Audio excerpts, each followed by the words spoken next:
सौम लठ्ठ बुक्केलिम हाते.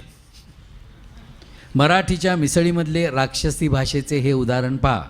राक्षसीच्या पहिलीच्या पुस्तकातील हा धडा, काका उठा जबडा उघडा, हा रामा आला त्याचा फडशा पाडा.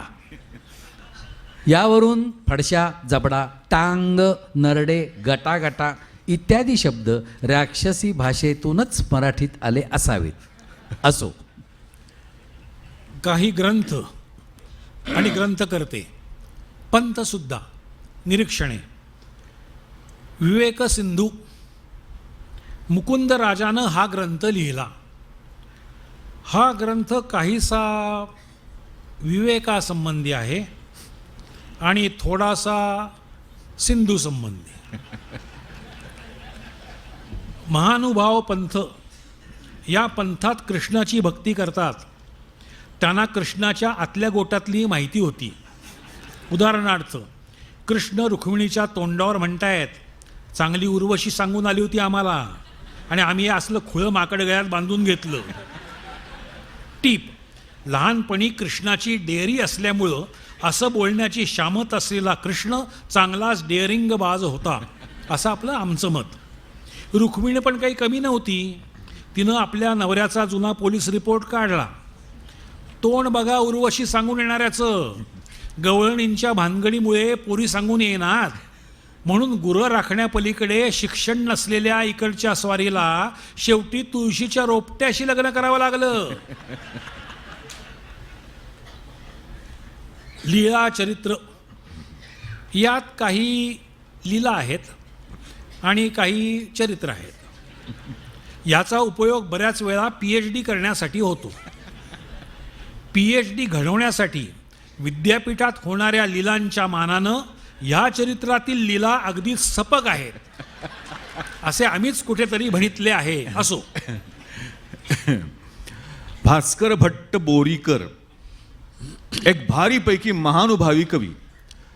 कुठल्याशा काव्य गायनाला सेक्रेटरीनं नुसतं त्यांचं नाव अनाऊन्स करायचं म्हणून बोरीकरांना तुम्ही कवळणं असा प्रश्न केला तेव्हा भास्करानं केचित खंडन गंड दंडित जगद्दिरादिपाः संस्फुरत तर्गा खर्ग कुगर्व पर्वत समारूढा विमूढा मृषम काव्यालाप कलाप केली कुशल शृंगार वीरा वृत्ता केचित कृष्ण कथा सुसुंदर मतिस्तद भास्करोहम कविही असा दणदणीत श्लोक सेक्रेटरीच्या तोंडावर फेकला. सेक्रेटरी स्टेजवर तिथल्या तिथे खतम. नुसत्या शब्दांनी कुणाचाही बोऱ्या वाजवणारा हा कवी भास्कर भट्ट बोरीकर. वैशिष्ट्यपूर्ण संत कवी गोरोबा कुंभार मराठी साहित्यातले हे आद्य काका. मडके कच्चे वा पक्के असे ओळखण्यासाठीचे जे थापटणे त्यांच्याकडे होते तेच थापटणे कुणाच्याही डोक्यावर आपटून डोक्यातली विद्वत्ता शोधायची ट्रिक त्यांना येत होती. ते ती यशस्वीपणे राबवीत. अलीकडच्या काळात मात्र त्यांची ट्रिक फेल गेली असती, कारण थापटणे लगेचच तुटले असते. दासोपंत हे एकनाथांच्या गटातले होते. त्यांनी 1.25 लाख पदे केली. नुसत्या पाषाणाला गोटा, गोटली, चिरा, बंडाळा, शिरसाळा, कोदवा, म्हैसाळा, खवला, कुरुंदू, गारगोट्या इतके शब्द त्यांनी सांगितले. मात्र मराठीत पाषाणाला दगडसुद्धा म्हणतात हे काही त्यांना माहीत नव्हते. ते एक नवलच. पहा, महाराष्ट्र सारस्वत पृष्ठ क्रमांक 940. रामदास रामनवमीच्या टळटळीत दुपारी जन्म घेऊन सुद्धा त्यांच्या वडिलांनी त्यांचं नाव रामचंद्र न ठेवता नारायण ठेवलं. रामदासांना हे नाव कधीच आवडलं नाही. लग्नात आणि नंतर उखाणा घेताना नवरी सतत नारायण नारायण नारायण नारायण असं म्हणणार हे वेळीच लक्षात आल्यानं सावध होऊन त्यांनी भर मांडवातून पलायन केलं. खरं पाहता लग्न संस्कृतीला त्यांचा विरोध नव्हता. पलायनानंतर ते कुणाच्याही लग्न कार्यामध्ये हौसेनं मदतीला जात. या श्रद्धेपोटी आजही लोक पत्रिकेमध्ये कार्यसिद्धीस नेण्या श्री समर्थ आहेतच असं लिहितात. समर्थांच्या घरी एक श्वान असून त्यालाही लोक मान देत असत. महाराष्ट्रात आजही ही परंपरा पाळली जाते. समर्थांच्या दासबोधावरूनच कार्ल मार्क्सनं दास कॅपिटल हा ग्रंथ लिहिला. पंत कवी यामध्ये वामन पंडित हे मोठे कवी होते. त्यांना यमक्या वामन असेही म्हणत. त्यांना अनेक शिष्य होते. त्यापैकी काही शिष्यांकडे यमके गोळ्या करण्याचे काम असे. म्हणजे समजा वामन पंडितांनी कंदमुळे हा शब्द धरला रे धरला की शिष्यगण जळे, ओवळे, बळे, धवळे, हळहळे, पादतळे, पिवळे वगैरे शब्द कागदावर टोचून ठेवीत. फायनल फिटिंग मात्र स्वतः वामन पंडित करीत असत. त्यांच्यानंतर त्यांच्या वाड्यात काही कवी राहत असत. कपाटे साफ करताना त्यातल्या एका कवीला यमकांचा गठ्ठा सापडला असे मानतात. कारण त्याच्या कवितेत एक ओळ पुढील प्रमाणे आढळली. हंसा मुंगसा वासा तरसा रिसा फणसा सिरसा सारसा सारसा अनारसा. पहा महाराष्ट्र सारस्वत पृष्ठ 395. शाहीर कवी रामजोशी ब्राह्मण कुळी जन्म घेऊनही ते तमाशात गेले. सुरुवातीला धंदा जोरात होता, पण पुढे पुढे अंबरगतपरी पयोधरा ते रगडून पळवतो दुरी अशी कवनं पब्लिकला कळेनाशी झाली. म्हणून ते पैसे परत मागू लागले. मनात खूप निराशा दाटून जोशीबुवांनी आपली डान्सिंग पार्टी बंद केली आणि गुडघ्यावर धरून आपला डब फोडला. पहा मराठी चित्रपट रामजोशी. आणि वैफल्यग्रस्त असा हा शाहीर अवखळ सुरांच्या दुनियेला रामराम ठोकून मादक सुरेच्या म्हणजे सुलभ मराठीत मदिरा मद्य दारूच्या नादी लागला तो अखेरपर्यंत. तर असा मुकुंदराज ते शाहीर असा सर्व वाङ्मयांचा हा थोडक्यातला गाळीव इतिहास इथंच समाप्त होतो. नमस्कार.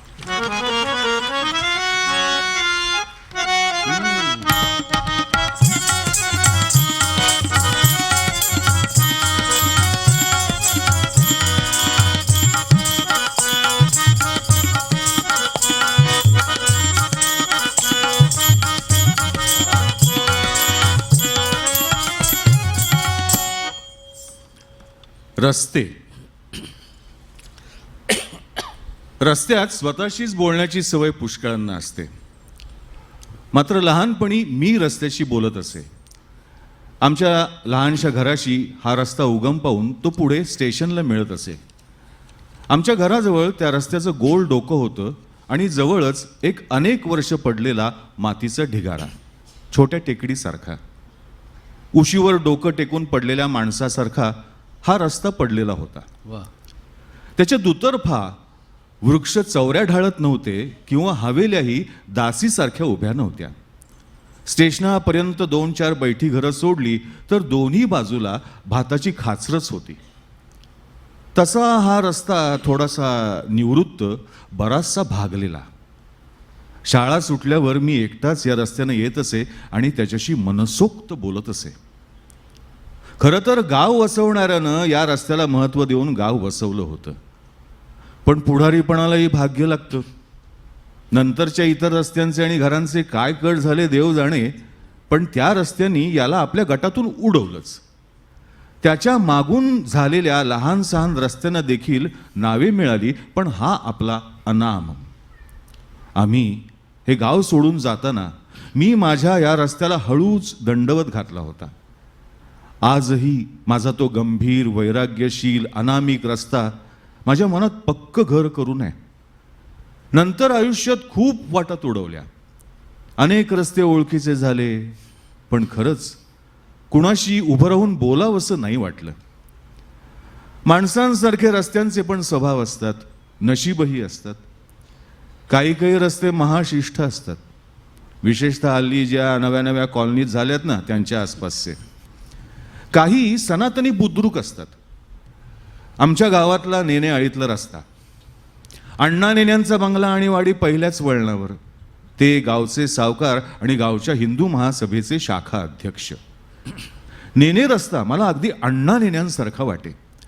घाऱ्या डोळ्यांचा, तांबूस मिशांचा, 2 सुटलेला टकल्या, चांदीचे 10-12 केस शेंडीच्या नावाखाली उडवणारा आणि सगळ्यात कहर म्हणजे अण्णा नेन्यांसारखाच बोबडा. आमचा रस्ता कसा स्वच्छ बोलायचा. मला अगदी न आवडणारा रस्ता म्हणजे गावातला गुदाम रस्ता. आमच्या गावात हळदीचा आणि तंबाखूचा मोठा व्यापार. या व्यापाऱ्यांच्या दोन्ही बाजूला वखारी आणि ह्यामध्ये आडवा पडलेला हा गुदाम रस्ता. गोंडपाट नेसलेला एखाद्या भिकारी बघितला की मला हा रस्ता आठवतो. कमालीचा कोरडा. हळद, तंबाखू, मिरची यांचा असा काही चमत्कारिक वास यायचा की या रस्त्याच्या वाटेला जाऊच नये असंच वाटायचं. रात्रीच्या वेळी स्वतःची पाठ हा रस्ता करा खाजवीत असावा असं मला नेहमी वाटायचं.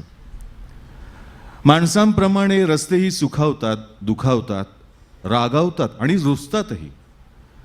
अर्थात मी म्हणतोय ते रस्ते बऱ्याच वर्षांपूर्वीचे. आता रस्ते रुंदावलेले आहेत, गुळगुळीत झालेले आहेत. आमच्या गावातल्या बारीक बारीक बोळकांडी अडी अडचणीला कायम उपयोगी पडायच्या. समोरून कडक मास्तर येताना दिसले की घाबरलेल्या पोरांना या बोळकांडी पाठीशी घेत. घेणेकऱ्यांची मुसंडी चुकवताना गरीब देणेकऱ्याला पोटाशी घेत. देवदर्शनाहून परतणाऱ्या सासूरवाशिणी बोळकांडीच्या आसऱ्याला उभ्या राहून सासूरवासाच्या काटेरी कहाण्या एकमेकीत कुजबुजून डोळे गाळायच्या आणि जड मन हलकी व्हायची. बोळकांडीच्या चिमुकल्या रस्त्यांना नुसता कान लावला असता तरी त्या माझ्या बालपणीच्या आटपाट नगरातल्या कितीतरी कहाण्या ऐकायला मिळाल्या असत्या. बाकी गावातला मातब्बर रस्ता म्हणजे बाजाराचा. एखाद्या प्रतिष्ठित मानकऱ्यासारखा हा गावाबाहेरून यायचा आणि गावाला दोन्ही बाजूला उभं करून थेट नदीपर्यंत जायचा. याचं नावही मोठा रस्ता. अगदी परवा तो प्रथेप्रमाणे महात्मा गांधी रस्ता झाला. या रस्त्यावर केरो बाळाजी सराफ राहत. सराफी दुकानाच्या चांदी सोन्याच्या लखलखाटामध्ये गादीवर बसलेले केरो बाळाजी सराफ जसे दिसत तसा रात्री दुकानातल्या किटसन बत्त्यांच्या झगमगाटामध्ये हा मोठा रस्ता दिसे. केरो बाळाजींच्या पाची बोटामध्ये अंगठ्या होत्या हे खरं आहे, पण तोच हात कुठल्याही जनहितासाठी कर्णाच्या हातासारखा मोकळा होई हेही खरं आहे. केरो बाळाजींनी हा रस्ता तुडवला नाही, गौरवला. गावातल्या भाग्यवान रस्त्यांसारखे काही अभागी रस्तेही त्याच गावात होते. घराघरांच्या रांगांमधले परसदारातून जाणारे अस्पृश्यांचे रस्ते. त्या रस्त्यांची मला दया येई. आळीनं वाळीत टाकल्यासारखे ते रस्ते सदैव अंधारामध्ये आणि कायमचे मुके. गावातल्या रस्त्यांच्या मानानं पायवाटा मात्र मोकळ्या, सदैव चिरयौवना. कधीही सरळ चालायचे नाहीत. मंगळागौरीच्या पत्री गोळा करणाऱ्या पोरींसारख्या सुलसुल करत परकर खोचून पळायच्या या पायवाटा. आता काळ बदलतोय. जुन्या खुणा नष्ट होत आहेत. मग त्यातून गावचे जुने रस्ते तरी कसे सुटणार? तेही हळूहळू झिजतायत, खंगायला लागलेत, मरगळून पडायला लागलेले आहेत. बऱ्याच दिवसांनी गावात गेलो होतो तर माझंच गाव पण मलाच ओळखू येईना. दुतर्फा मोठी घरं आली, दवाखाने, सलून्स, लॉन्ड्र्या, विविध वस्तूंची स्टोर्स, जगातली सगळी बकाल सोबत आली. गावकऱ्यांच्या अंगावरल्या कपड्यांसारखे गावचे रस्तेही बदलले. माझा रस्ता मला दिसेच ना. माझ्या रस्त्याला मी ओळखलं नाही की त्यानं मला. कोण जाणे, त्याच्या उशाची टेकडी आता कापली गेली होती. कदाचित माझा रस्ता खूप म्हातारा होऊन वारला असावा. आता त्याची जागा कोण्या एका मोठ्या डांबरट रस्त्याने घेतलेली होती. स्वतःच्या नावाची पाटी मिरवीत ऐटीत तो रस्ता पडला होता आणि तो रस्ता माझा नव्हताच. म्हणून मग मी ती पाटीही वाचायला गेलो नाही. तिथून निघालो अस्वस्थपणे आणि काहीही न बोलता निशब्द. मावळत नाही सूर्य आता, पूर्वी जसा मावळत होता. खवळत नाही दर्या आता, पूर्वी जसा खवळत होता. मुंबईची चौपाटी. मावळत नाही सूर्य आता, पूर्वी जसा मावळत होता. खवळत नाही दर्या आता, पूर्वी जसा खवळत होता. मावळत नाही सूर्य आता. चौपाटीच्या दर्यामधले मासे सगळे वाहून गेले, चौपाटीच्या दर्यामधले मासे सगळे वाहून गेले. पांगणाऱ्यांच्या पांगल्या होड्या कोळ्याचे तर तुटले जाळे, पांगणाऱ्यांच्या पांगल्या होड्या कोळ्याचे तर तुटले जाळे. चौपाटीची भेळ आता पूर्वीसारखी खावत नाही, चौपाटीची भेळ आता पूर्वीसारखी खावत नाही. शहाळ्यातले पाणी आता काही केल्या पिवत नाही, मावळत नाही सूर्य आता पूर्वी जसा मावळत होता. खवळत नाही दर्या आता पूर्वी जसा खवळत होता, मावळत नाही सूर्य. चौपाटीच्या सभेत आता आडवे बांबू करतात ताटी, चौपाटीच्या सभेत आता आडवे बांबू करतात ताटी. स्विमिंग पूलशी गर्दी जमते तरण्यापेक्षा चरण्यासाठी, स्विमिंग पूलशी गर्दी जमते तरण्यापेक्षा चरण्यासाठी. कडक चंपे चंपीवाला चोळीत बसतो आपलेच पाय, कडक चंपे चंपीवाला चोळीत बसतो आपलेच पाय. चौपाटीचा चणेवाला आपले चणे आपणच खाय, मावळत नाही सूर्य आता पूर्वी जसा मावळत होता. खवळत नाही दर्या आता पूर्वी जसा खवळत होता, मावळत नाही सूर्य. पूर्वीच्या त्या पोरी आता आया होऊन येतात इथे, पूर्वीच्या त्या पोरी आता आया होऊन येतात इथे. त्यांच्या मागून मागून फिरतात त्यांच्या तारुण्याची भूते, त्यांच्या मागून मागून फिरतात त्यांच्या तारुण्याची भूते. टिळकांचाही पुतळा आता सारे काही पाहून थकला, टिळकांचाही पुतळा आता सारे काही पाहून थकला. मर्सिडीजचा तारा म्हणतो बळवंतराव पोरा चुकला, मावळत नाही सूर्य आता पूर्वी जसा मावळत होता. खवळत नाही दर्या आता पूर्वी जसा खवळत होता, मावळत नाही सूर्य आता.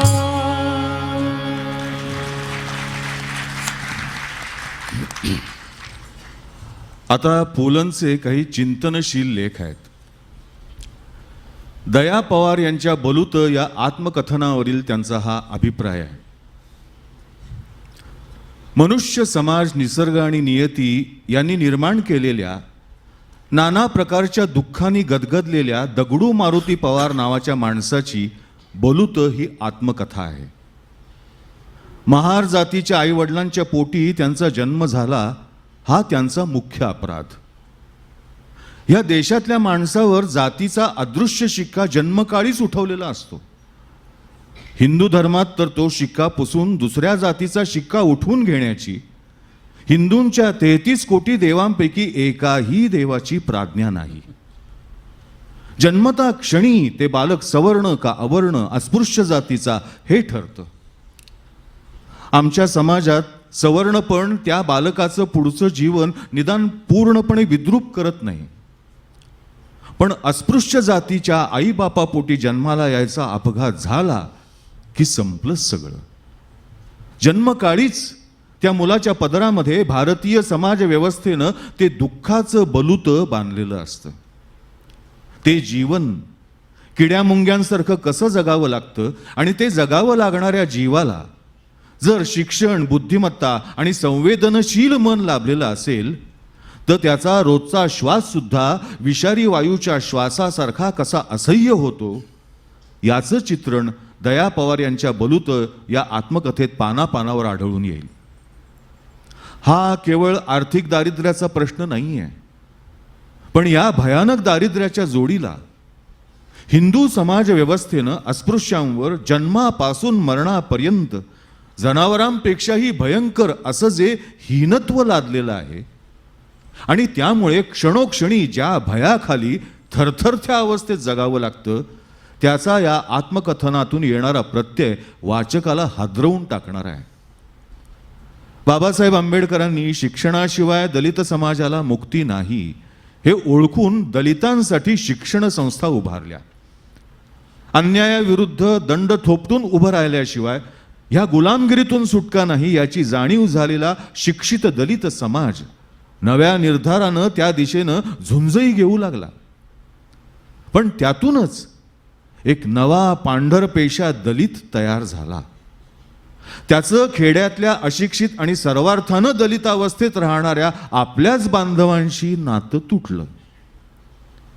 अलीकडच्या काळात महिन्याला काही हजारांची प्राप्ती असलेले काही प्राध्यापक आणि उच्चवर्णीयांच्या वस्तीतला आपला फ्लॅट सजवून परिसंवाद संपन्न करणारे पांढरपेशे, पुरोगामी, क्रांतिकारी वगैरे वगैरे विद्वान आणि विदुषी इतरांना प्रस्थापित म्हणून हिणवण्यामध्ये धन्यता मानताना दिसतात.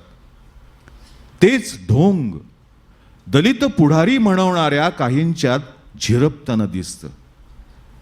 या नव्या वास्तवाचं चित्रणही बलूतमध्ये समर्थपणे पाहायला मिळतं.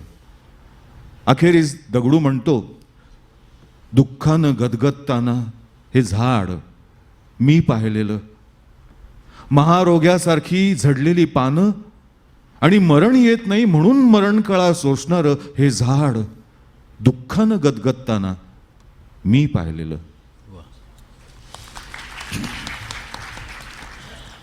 मला आस्तिक व्हायचंय, पण माझी एक 10-12 वर्षांची मोठी चलाक भाची आहे. परवा मी तिच्या वडिलांना फोन केला तर तो हिनं उचलला. मी सहज विचारलं, मग तुझं काय चाललंय आता? तर ती हसत म्हणाली, आत्ता काही नाही, श्वासोश्वास चाललाय. मला ते उत्तर फार आवडलं. सध्या मला देखील मग काय चाललंय तुमचं असं कोणी विचारलं तर श्वासोश्वास याहून अधिक समर्पक उत्तर सुचतच नाही. दिवसेंदिवस आपल्याच देशात आपण कमालीच्या अपरिचितपणे जगायला लागलोत अशी वाटण्याजोगी परिस्थिती आहे. प्रचंड विषमतेनं आणि विरोधाभासानं भरलेलं हे जग. अशा वेळेला राग येतो तो फुले, आगरकर, टिळक, गांधी, आंबेडकर, साने गुरुजी यांचा, सतत मला फसवत गेलेल्या या लोकांचा. मनाचे आणि बुद्धीचे नाही ते कोपरे उजळून काढायला कोणी सांगितलं होतं या लोकांना? नाही, तसे आम्ही नाहीतरी जगत होतोच की. तर सर्व शक्तिमान परमेश्वर, त्याच्यावर श्रद्धा ठेवावी असं कोणी कोणी सुचवतात. पण श्रद्धा म्हणजे तरी काय, आणि त्यांना कुठं काय होतंय?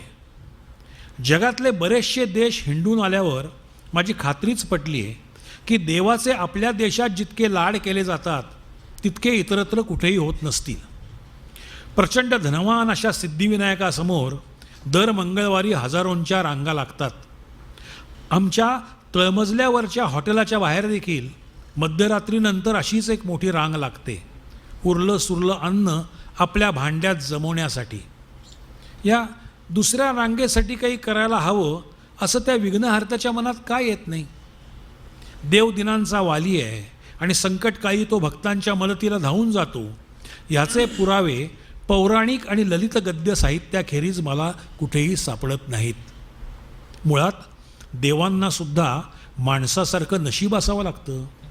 सध्या गणपती बाप्पांना खूप चांगले दिवस आले. त्या मानाने शंकर पार्वती, राम कृष्ण यांची लोकप्रियता ओसरलेली आहे. मला एक चित्रपट निर्माता एकदा म्हणाला होता, अहो तुमचा तो पंढरपूरचा विठुराया गरिबांचा हो, माझी बालाजीवर श्रद्धा आहे. याचा अर्थ बालाजी हा त्याच्या मते पैसे देणारा देव होता. मुंबईतील माहीमची नोबिना देवी, ती नवसाला पावते अशी श्रद्धा आहे. नवस जरा विचित्र आहे. आपल्याला जिथं दुखणं असेल त्या अवयवाची मेणाची प्रतिकृती करून त्या ख्रिस्ती देवतेला वाहिली की आपला तो अवयव दुरुस्त होतो असं म्हणतात. म्हणजे आता दुखणं असलेल्या ज्या अवयवांची मेणाची प्रतिकृती होत नसेल अशा दुखणेकराची पंचायतच. एकदा मनात आलं, मेंदूत बिघाड झालेल्या माणसाला समजा मेणाचा मेंदू तिथं ठेवायला लावला तर म्हणजे देवांची पंचायतच की. कारण मेंदू जर खरोखरच तळावर आला तर देवळं, चर्चेस, मशिदी सगळ्यांचाच व्यवसाय बंद. हे मी असं काही बोललो ना की माझ्यावर नास्तिकपणाचा आरोप होतो. पण खरं सांगू का, माझी आस्तिक होण्याची विलक्षण इच्छा आहे. पण आस्तिकांच्या अनेक गोष्टी मला बुचकळ्यात टाकतात, उत्तरं मिळत नाहीत. त्याला मी तरी काय करू? क्या बात. गांधीजी आणि सत्ता. सत्ता आली की ती गाजवण्याचा मोह आलाच. म्हणून ज्याला म्हणून चांगले व्हायचे आहे आणि कुठल्याही परिस्थितीत चांगले असेच तेच करायचे आहे, त्याने सत्ताधीश होता कामा नये. राजकीय सत्तेची प्राप्ती झाल्यानंतर आपल्या कामाचं बक्षीस म्हणून जर आपण सत्ता धरून बसलो तर त्यात आपला अधपात होईल, असं स्पष्ट मत गांधीजींनी स्वातंत्र्याच्या वेळी व्यक्त केलं होतं. व्हिन्सेंट शीन या त्यांच्या चरित्रकारानं त्यांना विचारलं, सत्ता नेहमीच अधपाताला कारणीभूत होते? गांधीजी स्पष्टपणे म्हणाले, होय. पण सत्तेचा मोह त्यावेळच्या पुढाऱ्यांना सुटला नाही. भयानक रक्तपातानं भिजलेल्या दिल्लीमध्ये दुभंगलेल्या भारताचा स्वातंत्र्योत्सव साजरा होत होता आणि रक्तपिपासू लांडगेतोडीनं छिन्न विच्छिन्न झालेल्या पाशवी अत्याचारांनी, धाय मोकळणाऱ्या मायमाऊलींच्या वेदनांनी व्याकुळलेली गांधीजींची वृद्ध पावलं एकला चलो रे करीत निघाली होती. ज्यांना गांधीजींनी आपले अनुयायी मानलं होतं, कालपर्यंत जे नेते त्यांचं वाक्य वेदवाक्यासारखं पवित्र मानत असल्याचे दाखवित होते, त्यांनी आपला मार्ग बदलला. ते नव्या राजप्रासादाच्या दिशेने गेले. नव्या लोकशाहीत अजूनही लोक आहे तिथेच आहेत, तसेच भयग्रस्त, तसेच आशाळभूत. तत्वाशी तडजोडी सुरूच आहेत, अन्यायही सुरूच आहेत. या जनता सेवकांना रस्त्यातून फिरताना दुतर्फा पोलिसांच्या रांगा लागू लागल्या आहेत. आज स्वातंत्र्यापूर्वी गांधीयुगात डोळ्यांपुढे आकार घेतले ते काय असले स्वराज्य होते? परिस्थिती अशी आहे की राजकारणाचा कर्करोग माणसाला माणूस म्हणून जगूच देत नाही. एका अज्ञात बिहारी लोककवीने म्हटलंय, स्वराज्याचा कलश हत्तीवरून मिरवत आला. तो कलश धरून राजेंद्र बाबू बसले होते. पुढे घोड्यावर स्वार होते जवाहरलाल आणि बापू त्या गर्दीत आमच्याबरोबर चालत होते, रस्त्याने तसेच अनवाणी.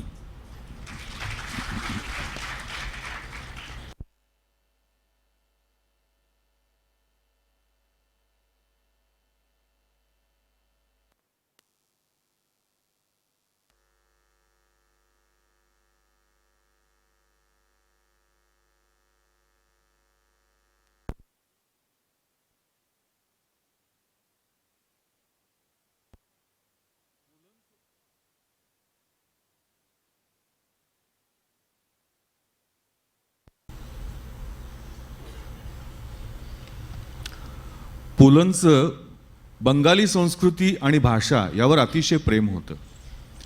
त्यानिमित्तानं ते काही वर्ष शांतिनिकेतनमध्ये राहिले होते. रवींद्रनाथांच्या काही कवितांचंही पुलंनी फार सुंदर भाषांतर मराठीमध्ये केलेलं आहे. त्यातलीच ही एक कविता आहे, विझे दिवसाचा दिवा. विझे दिवसाचा दिवा, सूर्य बुडाला बुडाला, मेघ आकाशी जमले, लोभ चंद्राशी जडला. चढे ढगावरी ढग, रंगी बेरंगी गगन, घंटा काशाची वाजते, मंदिरात घण घण.